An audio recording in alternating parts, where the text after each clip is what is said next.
She stepped off that train with one worn-out bag and nothing else to her name.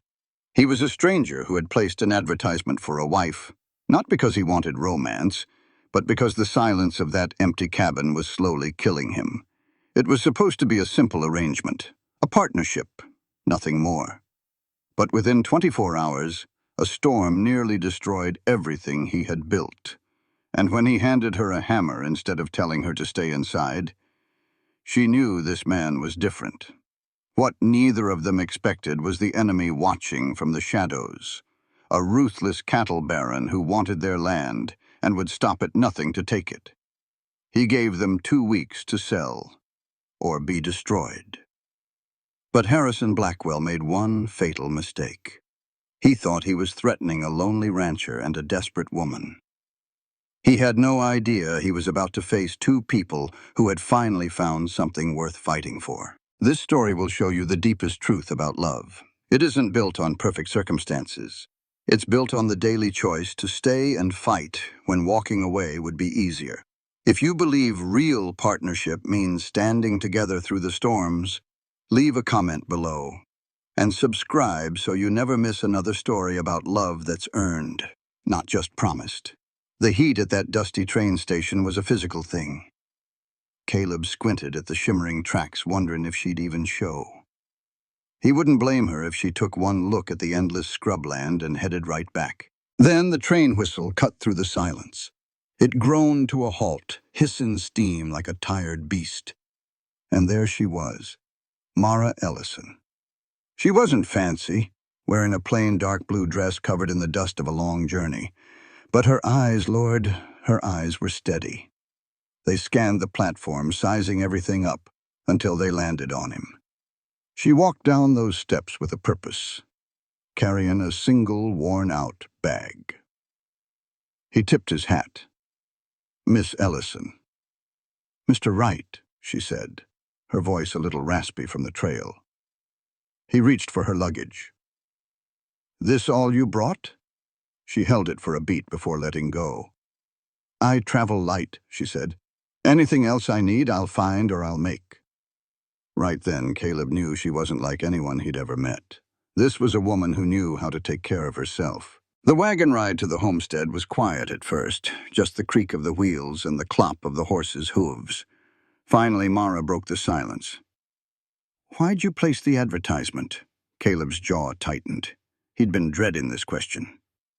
"Got tired of the silence," he said, his voice low. "The kind of quiet that makes a house feel empty even when you're in it. Figured I could either turn into some crazy old coot who talks to his horses, or I could take a chance." "And what about you?" he asked, turning the question back on her. "I was a maid in a boarding house," she explained. "Every day was exactly the same. I was 26 years old, and I could see myself at 50, still changing sheets for other people. It was a slow death. Slow." Then she gave him a small, surprising smile. "I answered 3 ads. Yours was the only one that didn't promise a paradise. You promised hard work and an honest life. That felt real." A weight lifted off Caleb's shoulders. "It is real," he promised. "And I'll hold up my end of the bargain." What they didn't know was that their honest life was already in danger. A ruthless cattle baron named Silas Blackwood wanted Caleb's land for its water, and he wasn't a man who asked nicely. Their partnership was about to be tested by more than just hard work. But Silas made a big mistake. He thought he was pushing around one lonely rancher. He didn't realize he was about to take on 2 of the toughest people in Wyoming, and together Caleb and Mara would find their justice and build a life that was truly their own. Caleb kept a firm hand on the reins, taking a good look at the woman next to him. A person who travels this far for a setup like theirs has to be either brave as all get out or running from something fierce. She was silent for a good long while. When she finally spoke, her voice was a bit softer. "Perhaps it is a little of both." Caleb gave a slow nod. He understood. He had come out to this land to build something of his own, but the quiet was a heavy burden. It was the kind of silence that makes a man feel like a ghost in his own home. He was tired of it. He figured he had a choice: turn into a hermit or take a wild chance on something new. This was that chance. "And you thought a wife from an advertisement was the answer?" she asked, her voice plain and direct. "I thought a partner was the answer," he said, the words feeling heavy and true. "Someone to share the work and the worry." She looked out at the rolling hills for a moment. "My reasons are not so different," she finally admitted. "I worked in a boarding house. It was decent work, but every day was the same as the last. I was just watching other people live their lives. Your notice was the most honest one I read. It did not promise comfort. It promised hard work and an honest life. That felt real to me." A weight lifted from Caleb's shoulders. Later, when they crested the last hill, the valley unfolded before them. It was a hidden piece of land with a creek running right through the middle. At the far end sat his cabin, small but sturdy. He held his breath, waiting for her to see the isolation, the roughness of it all. He watched her face, bracing himself for disappointment. Instead, she let out a soft breath. "It is beautiful." He was so surprised he just stared. "It is remote," he said. She turned to him with a little smile. "Remote and beautiful can be the same thing." He guided the wagon down toward the cabin. Inside, it was plain and clean. Everything was built to last, not for show. There was one main room and a small bedroom off to the side. "There is a loft," he said, pointing to a ladder. "I can move my things up there tonight. You can have the bedroom."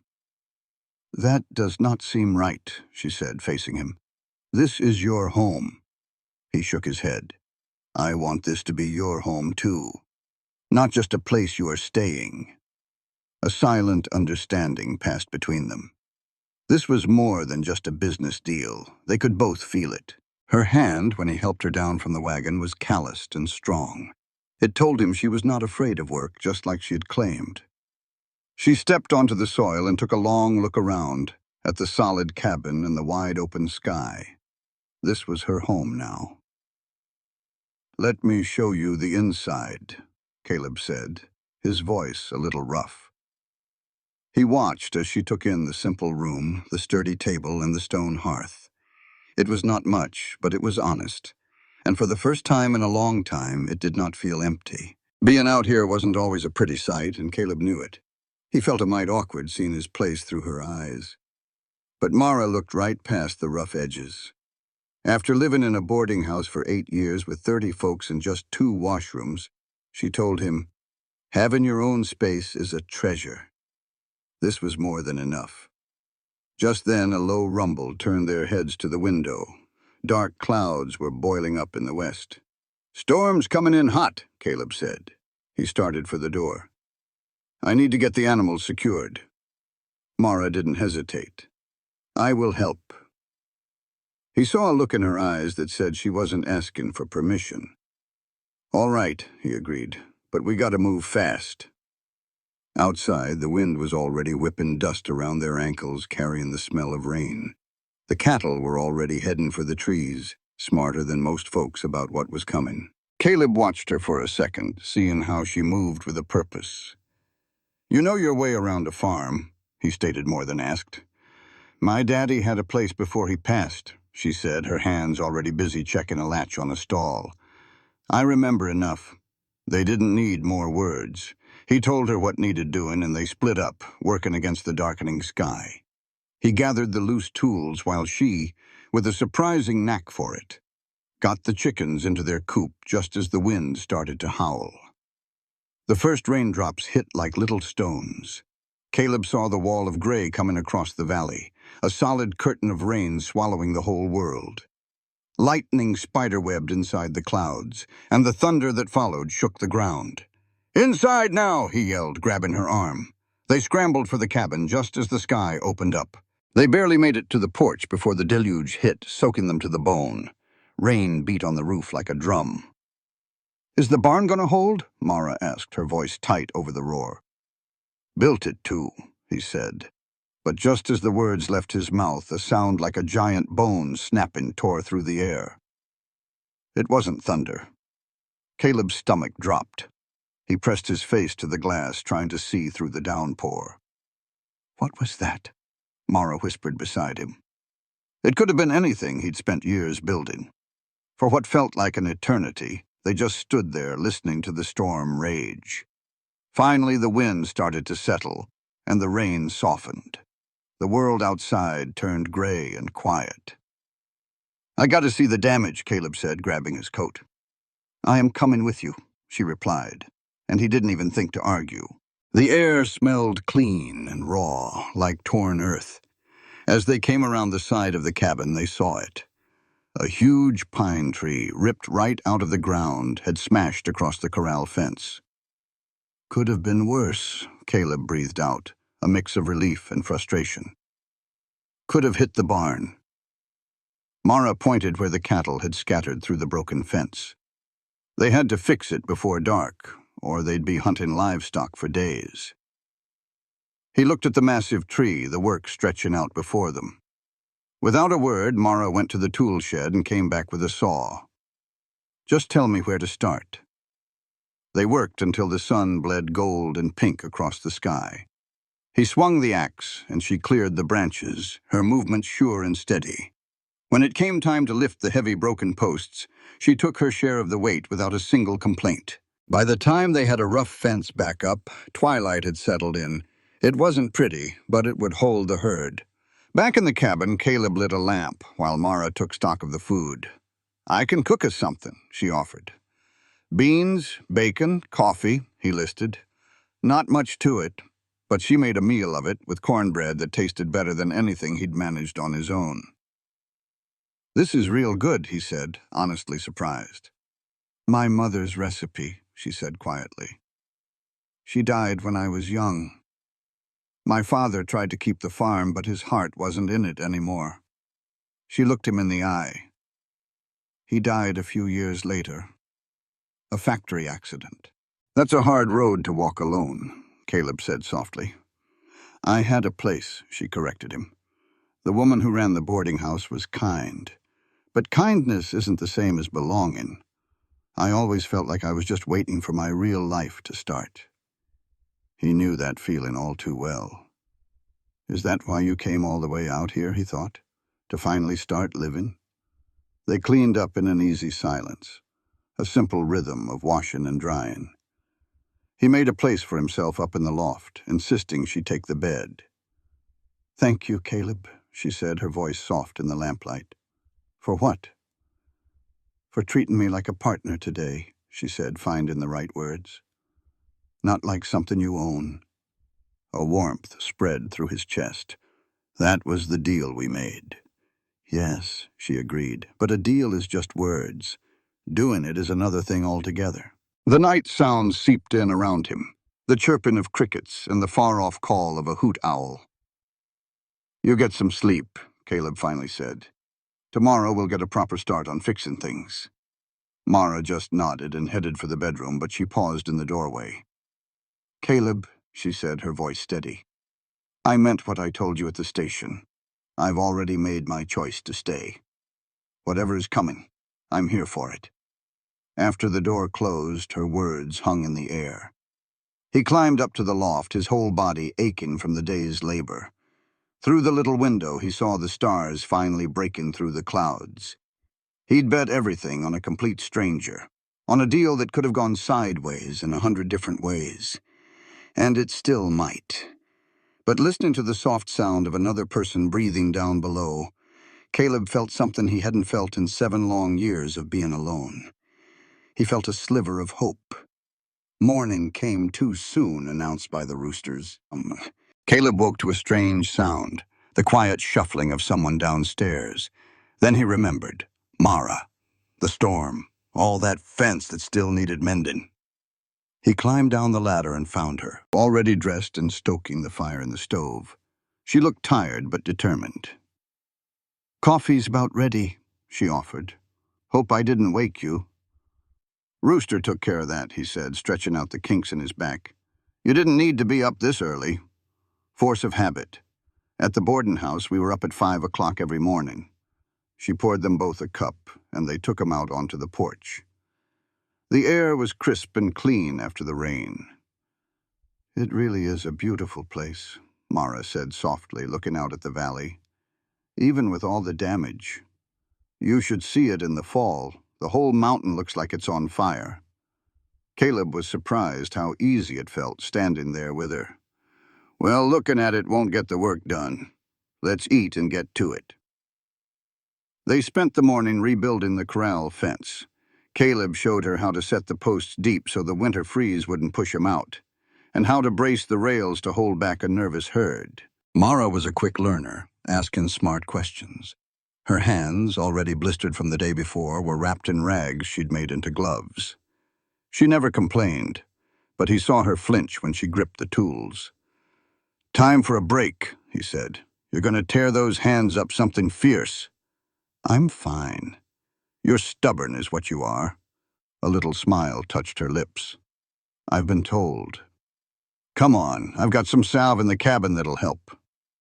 Back inside, he found the tin of ointment he'd gotten from an old Shoshone woman. Mara unwrapped her hands, and the blisters were worse than he'd figured. "This is going to sting a bit," he warned. "I can take it." He gently dabbed the salve on each raw spot, his rough, calloused hands looking huge next to hers. Then he wrapped them proper with clean cloth. Her hands weren't soft, though. He could feel the strength in them, the proof of a life that hadn't been easy. "There," he said, tying off the bandage. "That ought to feel better tomorrow." "Thank you. You're good at patching people up." "A man learns to fend for himself out here." He pulled up his own sleeve, showing her a long, jagged scar from his wrist to his elbow. "Horse rolled on me 3 years back. Broke my arm in 2 places. Had to set it myself with a couple of sticks and a lot of whiskey." Mara touched the scar lightly. "You were all alone when that happened." "Yep," he said, the word coming out sharp. "That's when I knew I couldn't keep on like this. One bad accident, and that's all she wrote. No one to help. No one to even know you're gone." Her eyes stayed on his face. "Is that the real reason you put out the advertisement?" "That was the practical part of it," he admitted. "But there were other reasons, lonelier ones." Before she could say another word, a loud crack echoed from down the valley.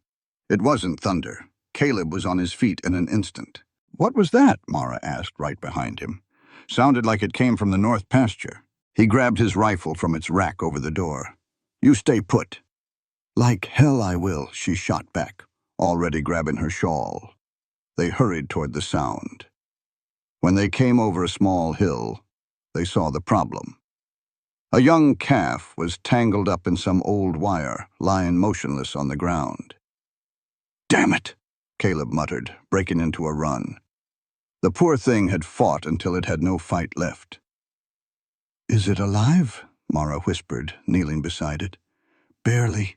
Help me hold him steady."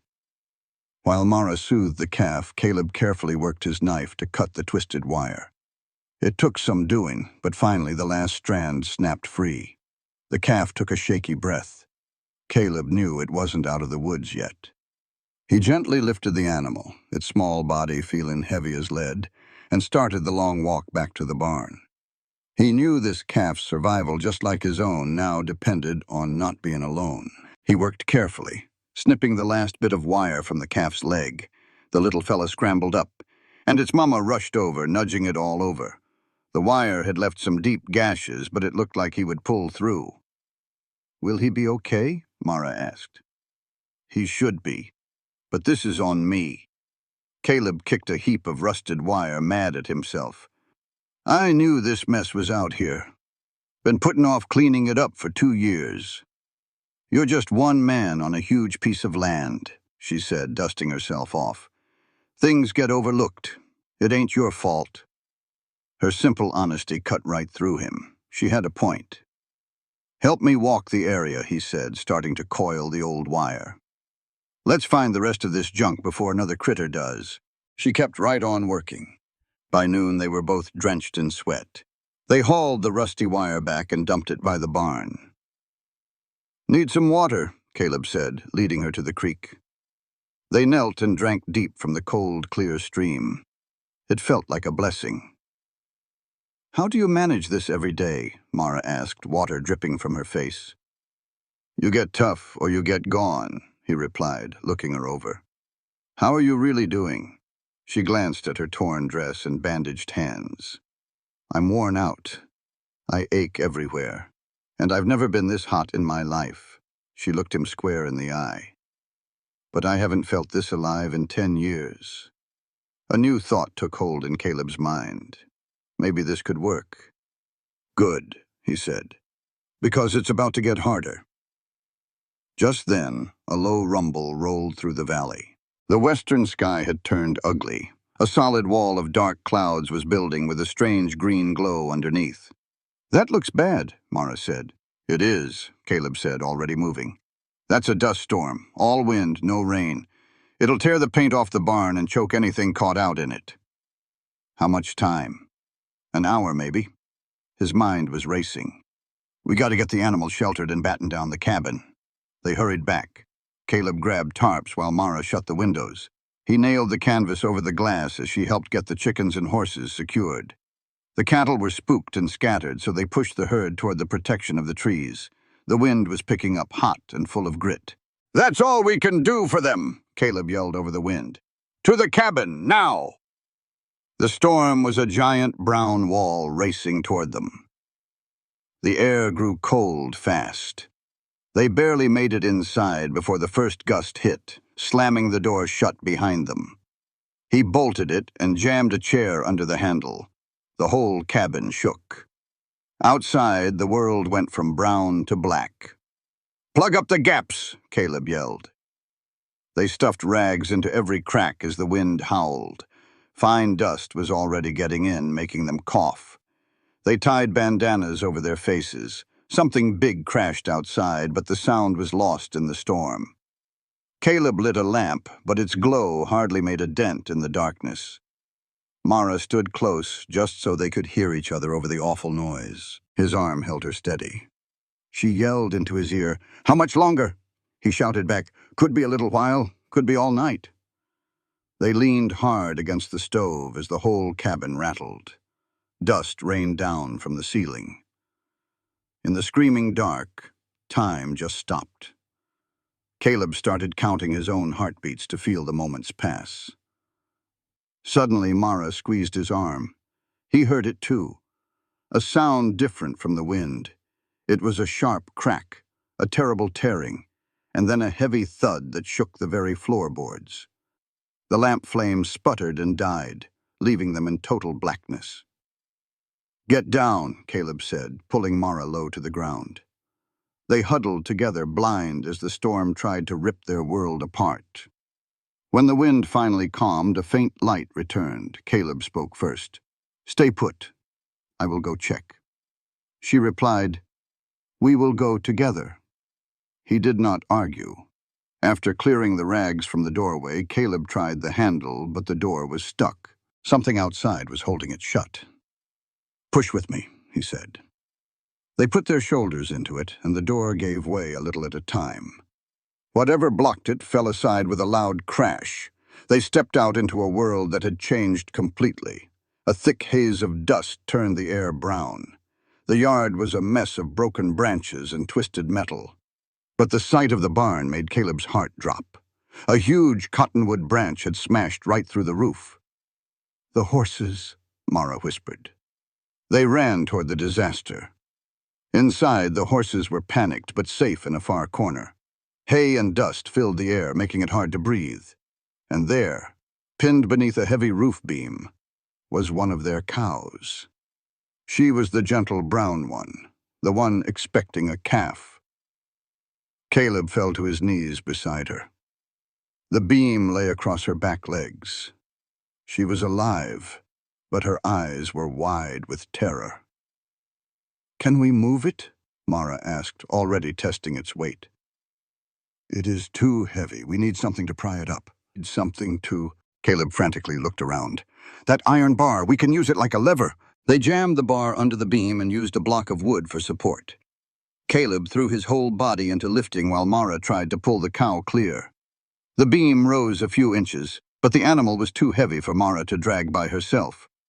"I cannot hold this much longer," Caleb said through clenched teeth. Mara's eyes darted around. Then she snatched a rope from a peg on the wall. "When I tell you, lift as high as you can. I will loop this around her and pull." She worked fast to get the rope in place. "Now!" she yelled. Caleb heaved with all his might. The beam lifted higher. Mara pulled hard on the rope and the cow scrambled forward on her front legs. Just then, Caleb's hand slipped. The lever shot free, and the heavy beam crashed down right where the cow had been a second before. They stood, breathing hard, looking at the freed animal. She was shaky but standing. "Check on her," Caleb said. "I need to make sure the horses are not hurt." An hour later, they walked out of the barn, bone-tired. Mara looked at all the destruction. "Is it always going to be like this?" she asked softly. Caleb pulled off his hat and wiped his forehead. "No, sometimes it is worse." She gave a short, tired laugh. "Well, I suppose I did ask for the truth." "You did," he said, really looking at her for the first time since the storm. Her face was streaked with dirt, her dress was torn, and her hands were filthy. She looked like she had been through a battle. "You are still here," he said. "Where else would I go?" she answered. "I figured you would be packing your bags, demanding a ride back to the train station. Would you hold it against me if I did?" "No," he said honestly. "I would understand." Mara walked over to the creek, which was now thick with mud and debris. She washed her face and then turned back to him. "I told you before that I chose to stay. The storm does not change that." She motioned to the wreckage. "This is difficult. It is much harder than I ever thought. But difficult is not the same as wrong. I spent 10 years being safe, and all it did was make me forget how to hope." She stepped closer. "At least out here, when I fall into bed tired, it is because I fought for something. That means a lot."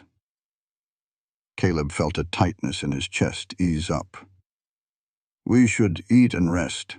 Then we can start fixing things." "In a moment," she said, still looking at him. "Can I ask you something?" "Go ahead." "Why did you truly want a partner out here? Not for the work. What was the real reason?" He could have given her the same old practical answers, but standing there, covered in dust and worn down to the soul, pretending was just too much work. "Because I was fading away," he said quietly. "I could feel myself getting smaller each day. I was becoming a list of chores: feed the animals, fix the fence, live one more day. I did not want to wake up at 60 years old and realize I had spent 40 years all alone because I was too afraid to need somebody." Mara nodded. "I understand that feeling, the fading away." "Is that why you came?" he asked. "Partly," she said. I also wanted to find out if I was brave. That boarding house was safe, but being safe can feel like its own kind of jail. I needed to see if I could break out." "And now that you are here?" A real smile touched her tired face. "I think I am braver than I knew, and a whole lot more scared, all at once." "That sounds about right for this country," Caleb said, smiling back. "Come on, let us find something to eat." They walked to the cabin, side by side, a new rhythm between them. The work ahead was huge. They had to repair the barn, find their scattered animals, and fix all the other damage. But for the first time, Caleb felt a genuine sense of hope. He felt a true partnership, one that had been tested by wind and fear. Whatever this land threw at them next, they would face it the same way they faced the storm.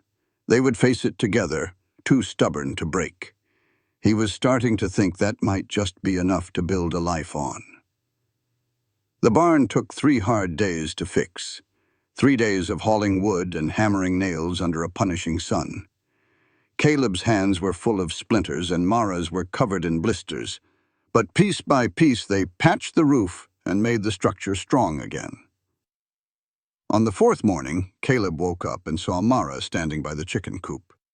She had her hand pressed against her side, and he could tell she was breathing carefully. "What is wrong?" he called out, walking toward her. "It is nothing. I'm just sore." But when he got closer, he saw her flinch as she tried to stand up straight. "I must have pulled something yesterday when we were lifting that big crossbeam." "It's fine, Caleb," Mara insisted, but he spoke gently. "Let me see." She lifted her shirt to show a nasty purple bruise across her ribs. His jaw clenched. That could be a cracked rib. It's not. I know what that feels like, she said, pulling her shirt down. I just need to take it easy. You need to rest. The work can wait. No, it can't, she argued, heading for the barn. I'm not here to be babied, Caleb. I'm not babying you.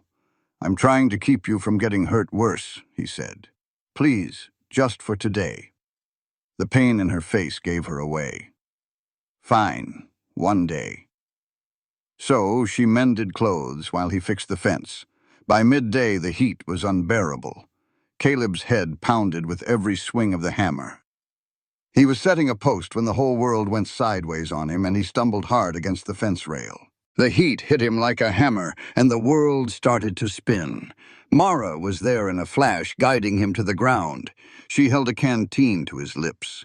The water was warm, but it was life. Heat exhaustion, she said, her voice pulled tight with worry. You've been out here too long under this sun. You need shade and rest. She helped him up, her small frame taking more of his weight than he cared to admit. Inside the cabin, she laid him down. Cool cloths from the spring house felt like a blessing on his hot skin. I am fine, he muttered. You are a stubborn fool, she replied, but her hands were gentle. Working until you collapse. What were you thinking? That if you were hurt, I would do nothing, so we both end up useless? That is a brilliant plan. She sat back, looking at him hard. We are partners, remember that. When one of us is down, the other does not try to do the work of two. We figure it out together. He gave a weak smile. You sure get bossy when you are worried. She smiled back. Rest now. I will check on you in an hour. Caleb fell into a deep, dreamless sleep. When he awoke, the harsh light had softened to gold. He sat up, the headache mostly gone. He found Mara on the porch shelling peas into a bowl. Feeling better? She asked as he came outside. Yeah, thank you. He sat next to her and started helping with the peas. I am sorry. You were right. That was a foolish thing to do. It was, she said, but I understand why you did it. They worked in silence for a minute. We need to be smarter. This heat is not a game. We have to protect each other. Agreed, he said. Can I ask you something? You mentioned you had cracked ribs before. How did that happen? Mara's hands went still. Her voice was flat when she finally spoke. The boarding house where I lived was not always a safe place. Mrs. Chen did her best, but there was a man with strong ideas about how a woman should act. I told him he was wrong. A hot anger rose in Caleb's chest. He hit you. Once. Mrs. Chen threw him out right after, but it was done. She started shelling the peas again. I learned to be more careful after that. I learned when to speak up and when to keep quiet. You should not have had to learn that lesson. No, but I did, she said, meeting his eyes. The world is not a fair place, Caleb. Not for women with no family and no money. I survive by being useful. That is just how it is. He wanted to find words to comfort her. But before he could, a strange sound split the quiet evening. It was a high, desperate cry, full of fear. They both jumped to their feet, the bowl of peas forgotten. The sound came again, closer this time. Cattle, Caleb said, already moving toward his rifle. That is the north pasture. Stay here. Not a chance, Mara said right behind him. They ran, cresting a small hill. What they saw below made Caleb's blood run cold. A pack of coyotes, at least 6 of them, were circling a handful of terrified cattle. These were not timid scavengers. They were bold and desperate, hunting in daylight. Go back to the cabin, Caleb ordered, raising the rifle. Get the other gun and more ammunition. For once, Mara did not argue. She just turned and ran. Caleb fired a warning shot into the air. The pack barely even flinched. The big male, the leader, turned and stared right at him. The others kept circling the cows. Caleb aimed and fired again. The big coyote dropped, but the pack did not scatter. They just turned their attention from the cattle to him. Now he was the threat they needed to remove. Mara came running back, the second rifle in her hands and an ammunition belt slung over her shoulder. Her breath came in ragged gasps, but her hands were steady. "How many shots do you have left?" she asked. "4 in the rifle, 6 in my pistol." "I am fully loaded. Tell me what to do." It is just not right when the land itself turns against you. Caleb and Mara were already fighting the drought, and now this. They moved toward the cattle, slow and easy. The plan was to get between the herd and the coyotes and only shoot if they charged. But these were not just hungry animals. They moved like a coordinated team, their eyes glowing in the twilight. When a coyote broke ranks and lunged for a stray calf, Mara's rifle answered with a sharp crack. 2 more rushed in from the other side. Caleb got one, but the other slipped past him, sending the whole herd into a panic. They scattered every which way. The coyotes swarmed in, cutting a young heifer from the others. Caleb tried to run, but his legs were still shaky from the day's heat. He stumbled to one knee just as the lead coyote went for the heifer's throat. Just then, Mara was there, putting herself right in the path of danger. 2 quick shots echoed through the valley, and the attacking coyote dropped. The rest of the pack finally lost their nerve and vanished into the darkness. Caleb rushed to her side, catching his breath. The heifer was hurt but would live. The rest of the cattle were slowly calming down. They checked the area and found 4 dead coyotes. Looking them over, Caleb saw what he had figured. They were skin and bones, driven by a desperate hunger. Mara leaned on her rifle, the pain from her bruised ribs finally showing on her face. "You saved that heifer," he told her quietly. "We saved it," she said, meeting his gaze. "That is how this works, remember?" It took them the better part of an hour to get the nervous cattle moved closer to the barn. By the time they finished doctoring the heifer's wounds, the sun was long gone. A cool wind finally brought some relief. Caleb got a fire going while Mara fixed a simple meal. They ate without a word, the exhaustion heavy between them. But the night was not for sleeping. One of them had to stay up and watch the herd. "I will take the first watch," Caleb offered. "You need your rest." "So do you," she countered. "You have cracked ribs." "Bruised," she corrected him again. "I will wake you in 4 hours." He knew better than to argue. Mara took her rifle and a blanket and sat on the porch where she had a clear view of the cattle. Caleb stretched out in the barn loft, sure he would not sleep a wink. But the day had taken its toll, and he was out in minutes. He woke to Mara shaking him. "Caleb, wake up!" He sat bolt upright. "Are they back?" "No," she said, pointing to the west. "But look!" A strange orange light was flickering against the night sky. It was too steady to be lightning. It was a fire, and it was burning right in the direction of the Mallister Ranch about 5 miles away. "It is spreading fast," she said. The wind was blowing away from them for now, but that could change in a heartbeat. "I have to go," he said, pulling on his boots. "See if they need help. I am coming with you." "No. One of us needs to stay with the cattle. Be ready in case the wind shifts." He grabbed his rifle. "If that fire turns this way, get the horses ready and run. Do not try to be a hero, Caleb. This land is not worth your life." She looked him square in the eye. "I promise," he said. "But you promise me the same thing." He saddled his quickest horse and rode toward the glow. The closer he got, the thicker the smoke became, burning his eyes and throat. When he finally saw the Mallister place, his heart sank. The barn was completely engulfed in flames, and the whole family was fighting to keep the fire from reaching the house. He jumped off his horse before it even stopped. "What happened?" John Mallister, his face black with soot, yelled over the roar.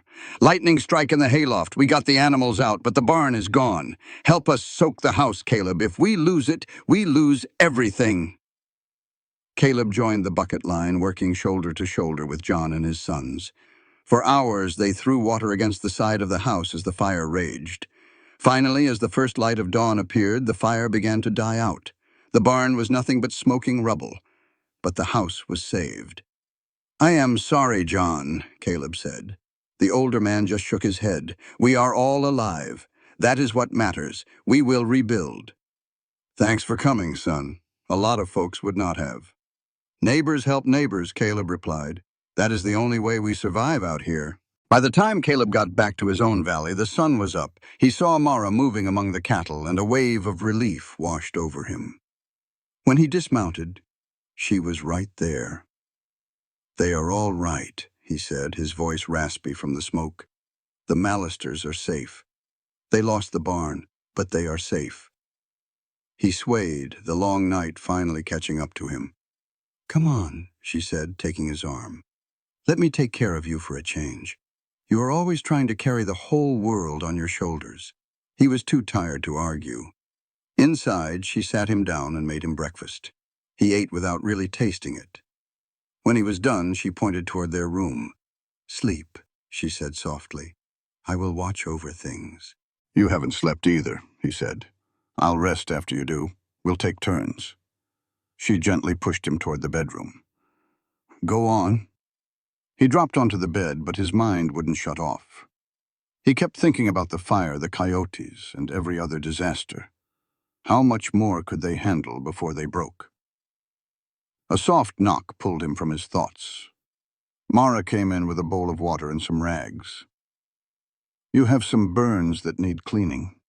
She sat on the bed and began to gently wash the small burns on his arms he hadn't even felt. Her careful touch made something inside him settle. "Why are you still here?" he asked softly. She looked puzzled. "After the storms, the fire, all of it. You could just leave?" "Do you want me to go?" "No. I just need to understand why you stay." She thought for a second. "All my life, I was safe and protected. I was also so dang lonely I thought I'd break." She looked right at him. "Out here, I'm scared to death half the time. I ache all over. I never knew this kind of trouble was possible. Every day just brings a new kind of hardship." She took his bandaged hand, holding it tight in both of hers. "But I am not lonely out here. I am not some ghost no one can see. When I work, it means something. When I fight, it makes a difference. And when I am standing next to you, looking whatever new devil this land decides to throw at us, I feel like I am finally real." Caleb turned his hand over to grip hers back. "You were always real. Maybe, but I never felt it. Not like this." She gave him a tired but true smile. "So I stay because staying matters. Because a real partnership is worth fighting for, especially when it is this hard." He gently pulled her down to sit beside him, and she rested against his side. They just lay there in the morning light, two worn-out souls who had battled their way to this single moment of peace. "Just rest with me for a little while," Caleb said. "Everything else can wait." "Everything else always waits," Mara whispered, already half gone to sleep. "That is the problem with this place. The work is never done. Then we will face it together when we wake up." Her breathing grew deep and steady. Caleb closed his eyes, feeling the simple truth of her beside him, a person who chose to stay when every good reason told her to leave. They had been forged in crisis and tested by fire, whatever was coming next, and he knew more trouble was always on the way. They would face it just like they had faced everything else together. They woke up hours later to the sound of rain on the roof. It was not a violent storm, but a steady, soft rain that soaks deep into thirsty ground. Caleb opened his eyes and saw Mara was already awake, listening with a look of pure relief. "How long?" he asked. "Started about 20 minutes ago. We needed this." They went to the window together, watching the land change. The rain turned the dust to dark mud and filled the creek until it ran fast and clear. The cattle stood with their heads down, letting the cool water wash over them. "First real rain in 6 weeks," Caleb said. "If it keeps up, it might just save what is left of the summer grass. It will not bring back what burned for the Mallisters, but it will give them a chance to rebuild without fighting a drought." He turned from the window. "I should check on the animals." "I will start on the account books," Mara said. "We need to know exactly where we stand with supplies before winter gets here." They went about their chores, falling into the easy rhythm they had built, but Caleb's mind was not on his work. He kept replaying what Mara had said, the way she had leaned against him, the rightness of it all. He had married her on paper, a legal deal, and nothing more.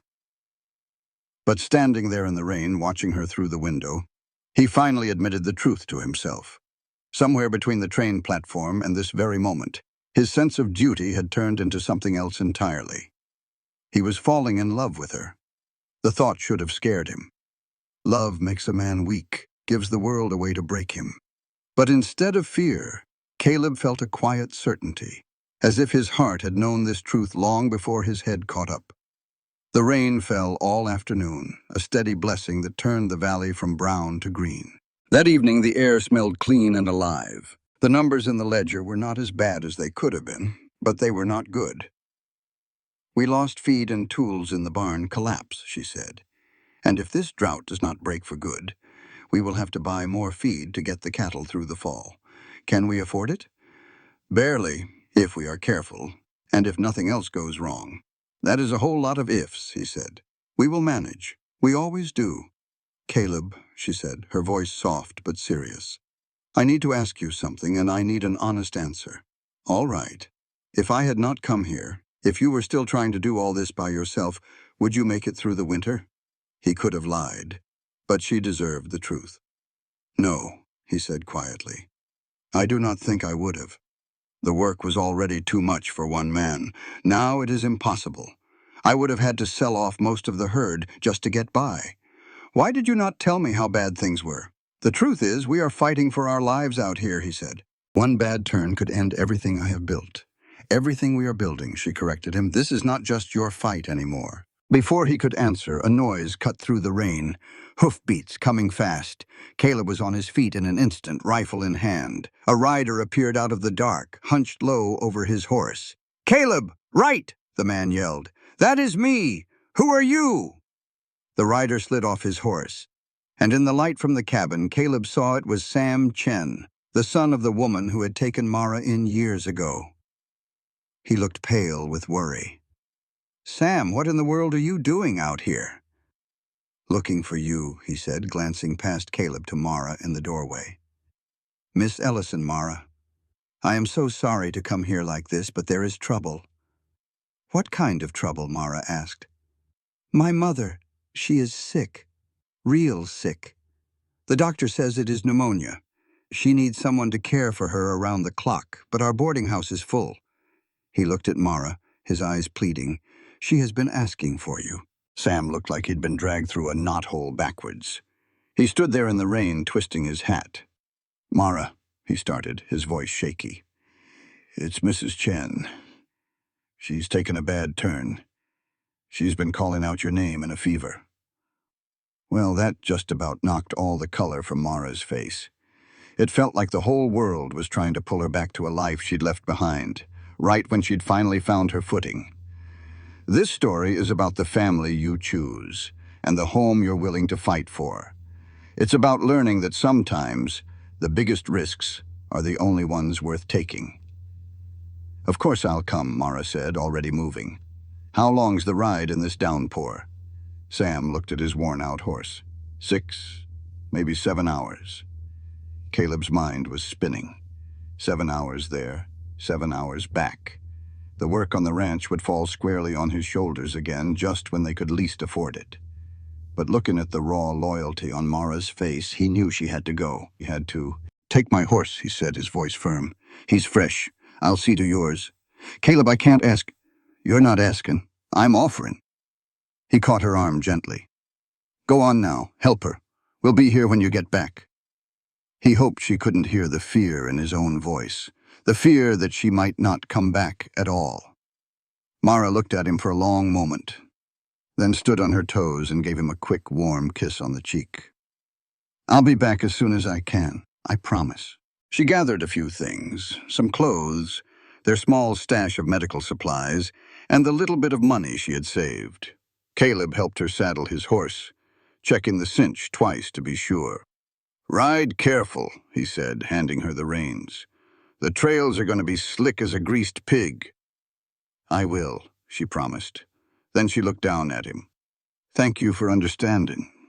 He put his hand over hers on the saddle horn. "Mara, no matter what happens, having you here, it's been the best part of my life." Her eyes shined, maybe from the rain, maybe from tears. "I'm coming back, Caleb. I already made my choice." And just like that, she and Sam rode off into the dark, the rain swallowing them up in seconds. Caleb stood there in the downpour, his hand still warm where hers had been. The next 3 days were a lonely blur of hard work. He pushed himself from sunup to sundown, mending fences, checking on the cattle, and patching 2 new leaks in the barn roof. But worse than the ache in his bones was the silence. The quiet was so heavy it felt like a physical weight, and the little cabin seemed as big and empty as the whole outdoors. On the 4th morning, the rain finally stopped. The sky was bright and clear, but the hollow feeling in Caleb's chest just wouldn't leave. He was fixing a busted board on the chicken coop when he heard hoofbeats. His heart leaped into his throat. He turned, expecting to see her, but it was just Sam, leading Caleb's horse. All the hope drained right out of him. "Where's Mara?" he asked, his voice sounding like gravel. Sam swung down from his horse, looking tired but relieved. "She's still in town. My mother's getting better, but she's still mighty weak. Mara's staying on a few more days to see her through." He saw the look on Caleb's face. "She's all right, though. Tired, but she's fine." Sam pulled a letter from his coat. "She sent this for you." Caleb took it with a shaky hand. "Thank you for bringing it." Sam nodded. "She talks about you a lot, about this ranch. She's real proud of what y'all are building together." After Sam rode off, Caleb sat on the porch steps and carefully opened the letter. The words were written in Mara's neat hand. She wrote that Mrs. Chen was on the mend but needed another week of good nursing. She said she was sorry to leave him in a lurch, but Mrs. Chen had taken her in when she was an orphan with nowhere to go, and she couldn't just walk away. She wrote about choices and about how family isn't always blood. Sometimes it's the folks who show up when you need them. Then came the words that made Caleb's heart steady again. "I will be back. Not because I have to, but because I want to be. That valley, that cabin, that life we're building. It's become my home. Wait for me. I'm coming back to you, Mara." Caleb read that letter 3 times over. The work was still there, piled up and waiting, but it felt a whole lot lighter now. He threw himself back into it with a new fire, wanting to have everything in the best possible shape for when she came home. Each finished chore was his way of saying he was waiting. On the 7th day, he saw them. 2 riders coming up the trail. Even from a distance, he could see how bone-tired Mara looked. He dropped his tools and walked out to meet them. When she slid down from the saddle, she stumbled, and he was there to catch her, holding her steady against his chest. "Easy now," he said softly. "I've got you." "I'm back," she whispered into his shoulder. After Sam left, Caleb helped her inside, where she sank into the old rocking chair. "How is she?" he asked. "Better. The fever's gone. She's weak, but she'll be fine." Mara leaned her head back and closed her eyes. "She wanted me to stay. Said my old room at the boarding house was still there for me." Caleb's chest tightened. "What did you tell her?" Mara opened her eyes and looked right at him. "I told her that I was grateful for everything, but my home is here now, with you." He knelt down beside her chair and took both of her hands in his. "These past few days, being alone again, it reminded me what my life was before you got here. It was empty. I was just surviving, not living." He had to swallow hard before he could go on. "I don't ever want to go back to that." "You don't have to," she said, her voice soft. "Mara, I have to tell you something. This partnership we agreed to, it's not enough for me anymore. Somewhere between the storms and all this hard work, I fell in love with you." The words just tumbled out, clumsy but true. "I know that's not part of the deal. And if you don't feel the same, we can leave things be. But I had to tell you." For a long moment she was quiet. Then a slow, warm smile spread across her tired face. "Caleb," she said, her voice full of a feeling he couldn't quite name, "you think I rode all this way back just for a partnership?" "I love you," she said, plain and simple. "I think I started falling for you the moment you handed me a hammer instead of trying to shelter me from the hard work. Every storm we have weathered, every tough choice we have made, it just made me more sure." Caleb kissed her then, putting weeks of unspoken feelings into it. She kissed him back with the same fire, her hands in his hair, pulling him closer. When they finally parted for air, he rested his forehead against hers. "Marry me," he said. "Really, marry me. Not some piece of paper, but a real marriage, a choice we both make." "We are already married," she whispered. "That is not the same thing," he said, pulling back to look her in the eyes. "I want to stand up with you and make promises that matter. I want the whole world to know that you are my partner in life, in everything." Mara's eyes welled up with happy tears as a smile spread across her face. "Yes. Yes, I will marry you all over again, properly this time." That night they talked for hours, sharing old stories and future dreams. Mara spoke of her childhood and the long years of feeling like her real life hadn't started yet. Caleb told her about the war that still gave him nightmares, and his choice to come west to escape the memories. "Do you ever regret it?" she asked softly. "Coming out here all by yourself?" "I used to," he admitted, pulling her closer. "When things got tough, I'd wonder if I'd made a huge mistake. But not anymore. This place, this life, it's where I was meant to be, because it brought me to you." "What if we can't make the ranch work?" she worried. "The money is awful tight." "Then we'll figure something else out. We'll find another way. Together." He meant every word. "The ranch is important, but you're more important. If I have to choose between this land and you, it ain't no choice at all." "We will not have to choose," she said, her voice full of fight. "We will make it work. We have survived everything else thrown at us. We will survive this." They fell asleep in each other's arms. The window was open to the cool night and the sound of the creek. The valley was dark and quiet. The frontier was still a dangerous and unforgiving place. Winter would bring new struggles. There would be more storms and more moments of uncertainty. But as Caleb Wright lay there with the woman he loved, he felt something he had not felt in years. He felt hope. It was a real and solid hope, earned through hardship. They had faced fire and predators, injury and doubt, and they had come through it all stronger together. Whatever tomorrow brought, they would face it the same way they had faced everything else. They were partners. They were lovers.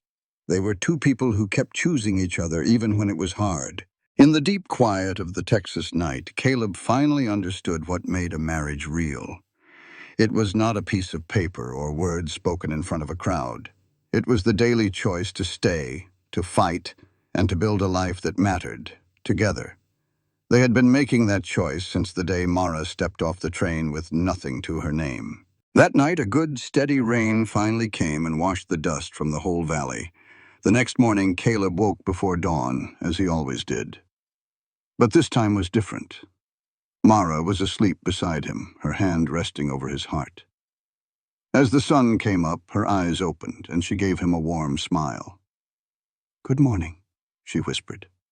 Ahead of them was a trip to town to make their arrangement official. But as they worked side by side in the garden, tending to the new green shoots pushing through the damp earth, Caleb knew they were already building their life. They had chosen each other, and that had made all the difference. A shout from the trail made them both look up.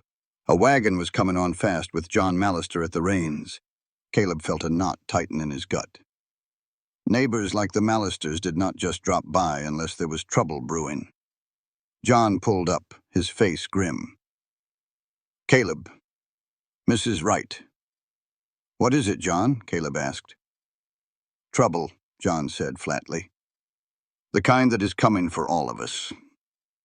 He told them about a slick fella named Harrison Blackwell, a landman for some big cattle company out of Chicago.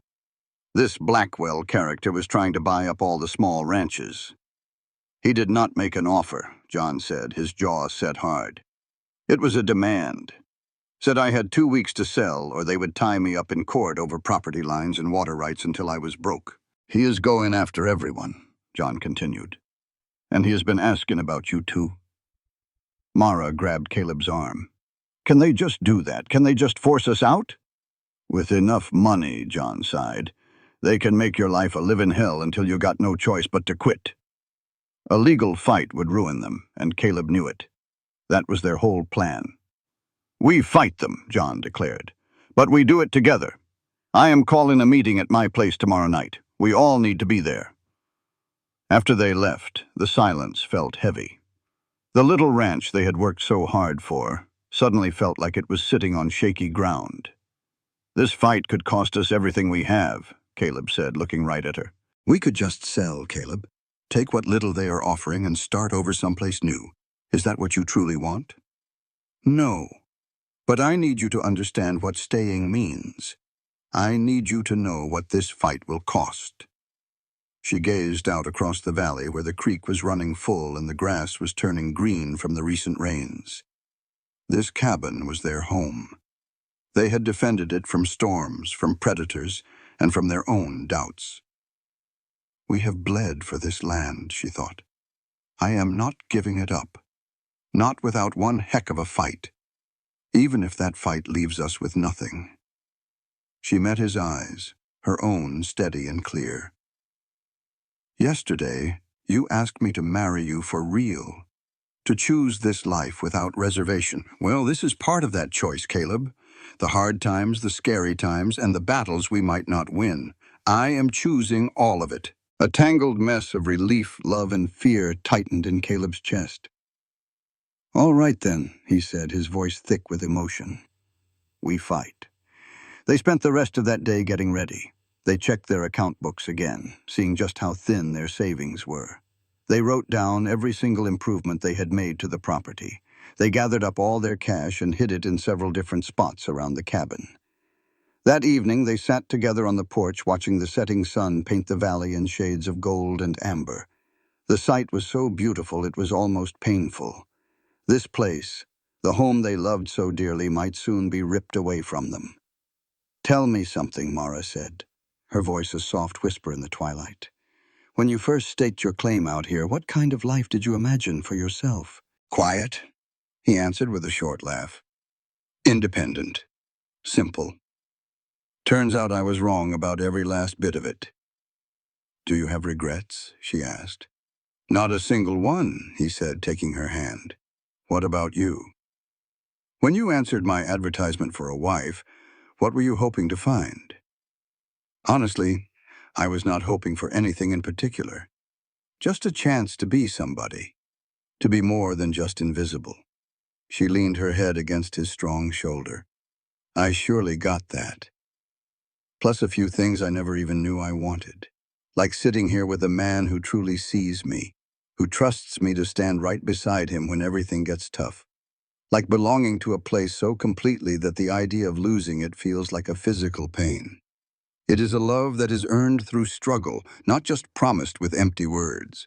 The Mallister place looked mighty different. The burnt-out barn was half cleared with new shelters built for the animals.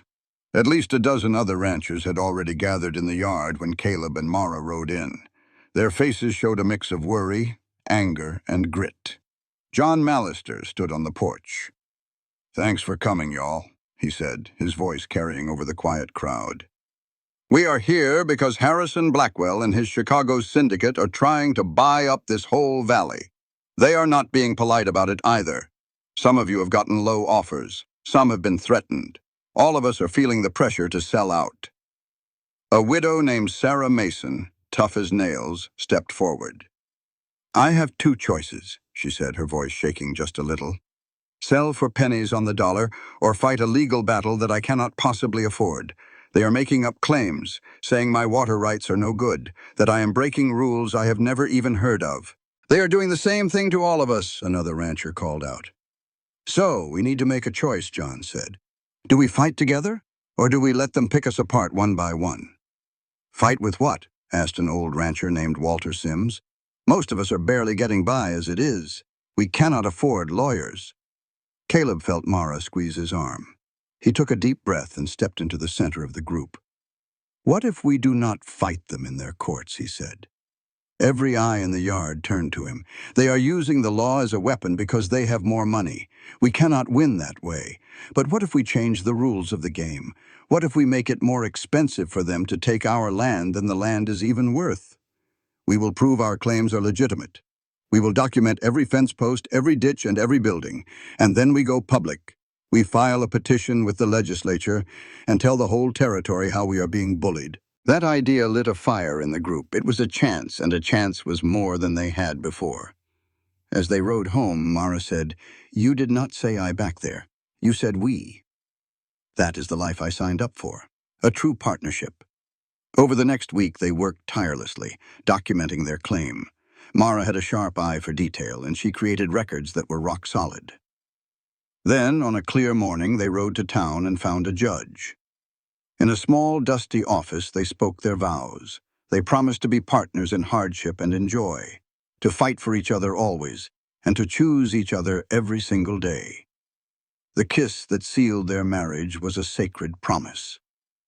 Later that week, while reviewing copies of Blackwell's filings, Mara found it. A signature on a key deed was a forgery. It was the crucial mistake they needed. Armed with their petition and proof of fraud, they exposed Blackwell's entire scheme. The syndicate, facing a public scandal, abandoned him completely. Blackwell was ruined. The valley was theirs. That night on the porch, Caleb and Mara knew they had won more than just their land. They had learned that a community standing together is stronger than any bully's greed. When they got back to their ranch a few days later, Caleb's blood ran cold. The front door was wide open, just swinging in the wind. Chickens were scattered everywhere, raising a ruckus. "Stay put," Caleb told Mara, pulling his rifle. Inside, the place had been tossed. It was not messy, but someone had gone through all their things, looking for something. And there, on the kitchen table, was a note. It said, "Mr. Wright, we have had a look at your paperwork. It is not going to be enough. You have 1 week to take our offer. After that, things are going to get a whole lot more expensive for you." The note was signed by Harrison Blackwell. "They were in our house," Mara whispered. "They are trying to scare us." Caleb crushed the paper in his hand. He looked at Mara, his voice low. "I need you to know something. If it is a choice between this land and you, I will choose you. Every single time." She put her hands on his face. "Then it is a good thing we are choosing together. Because I choose us. I am not backing down from this." But as they checked the property, they found a surprise. Their neighbors had been by. A fresh stack of firewood sat by the door, and a basket of vegetables was on the porch. A little note from Sarah Mason thanked them for standing tall. "We are not alone," Mara said, a small smile on her face, and that mattered more than they knew. They spent the next few days in a state of limbo, wondering what trouble the syndicate was cooking up.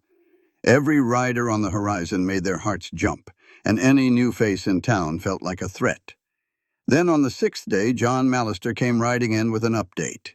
He told them the territorial legislature was looking into their petition and investigating the syndicate's strong-arm tactics. Mara asked if that was a good thing. John just said it was something, a sign that folks in charge were finally paying attention. But then he got to the bad news. Blackwell had already started making his move, slapping other ranchers with lawsuits over boundary lines and water rights. Caleb asked John if he had gotten a notice. He had not, and neither had Caleb or Mara. John figured they were either saving the toughest fights for last or just testing the waters with the easier targets first. After he left, Caleb and Mara just stood there, watching the sun dip below the hills. That beautiful sight now felt heavy with uncertainty, a reminder that any sunset could be their last on this land. Mara finally broke the silence, saying she finally understood what Caleb meant about feeling like he was just going through the motions before she arrived. She told him that even with the world hanging over their heads, she had never felt more alive. She turned to him, her eyes clear and steady. She said that no matter what happened with the ranch or the syndicate, they had already gained something priceless. When Caleb asked what she meant, she said they had found each other. They had built a real partnership, something worth more than any deed to a piece of land. Caleb pulled her in close, realizing she was absolutely right. The ranch was his life's work, but Mara was his life. The very next morning, everything changed. A rider brought an official notice. The legislature had put a stop to all of the syndicate's legal games until they could finish a full investigation into their shady dealings. It was the break they had been praying for. Not 2 hours later, another rider came with even better news. Harrison Blackwell had packed up and pulled out of the valley. He decided this fight was not worth the trouble. The wave of relief was so strong, Caleb thought his legs might give out. They had done it. They had won. For now, the ranch was safe. Their home was their own. Mara was laughing and crying all at once, and Caleb just held her as that terrible weight finally lifted off their shoulders. Then, they got back to work, because that is what you do. But this time it felt different. It was not a desperate fight for survival anymore. It was the good, honest work of building a future they could believe in. As summer eased into fall, it was like the valley itself was breathing a sigh of relief. The rains came just enough to keep the grass green and the cattle grew fat and healthy. Mara's garden produced a bounty, and she filled the cellar with enough canned vegetables to get them through the cold months. They fell into a comfortable rhythm, sharing coffee on the porch at sunrise and taking quiet walks by the creek before bed. They learned to argue without hurting each other and to love with a trust that went deeper than words. The folks in the valley, bound together by the fight they had won, became true neighbors. The Mallisters helped them with fence repairs, and they helped the Mallisters rebuild a barn. The valley was not just a place on a map anymore, it was a community. One evening in late September, Caleb was standing on a ridge looking down at their place. The aspen trees were turning a brilliant gold, just like he had promised Mara they would. He could see smoke curling up from the chimney where she was fixing dinner. It all looked just right. Mara came and joined him, bringing his coat. She asked him what he was thinking about. He told her he was just marveling at how much can change in 6 months. He put his arm around her and said he did not know how he got so lucky.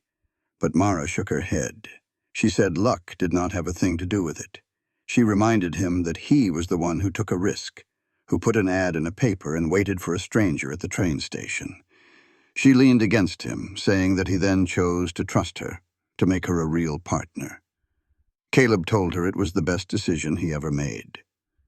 They stood there together, watching the stars pop out one by one.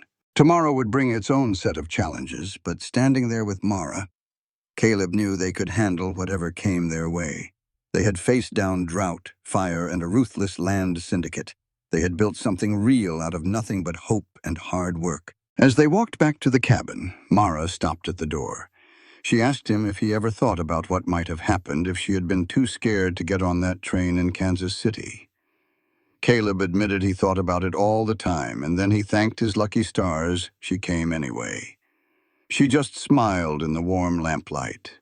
It was not stars, she said. It was choice. She chose to get on that train. He chose to wait for her.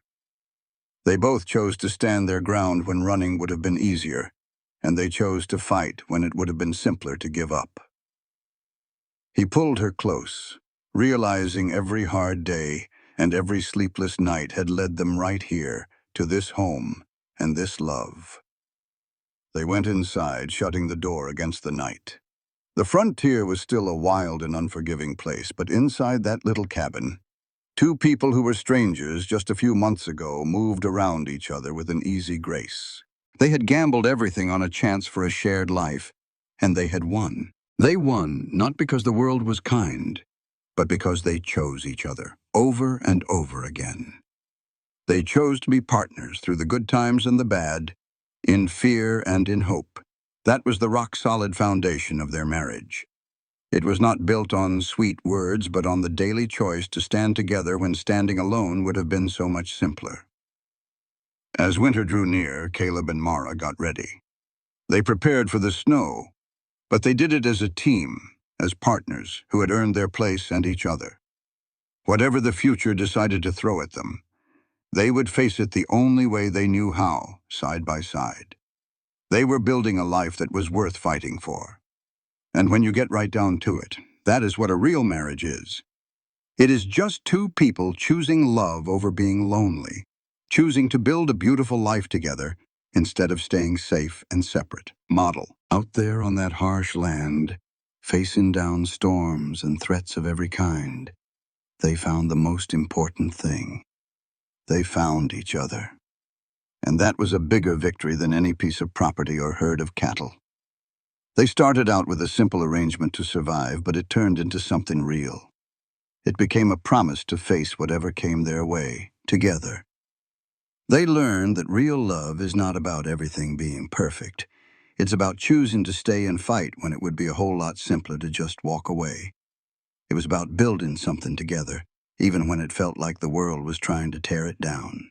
And that was a promise they knew deep in their bones they could always keep. This content was carefully researched, developed, and manually edited by our team to deliver meaningful stories with valuable life lessons. Every narrative is crafted to entertain, inspire, and empower our audience. We believe that great stories can change lives, and we are committed to bringing you content that matters. Thank you for being part of our community.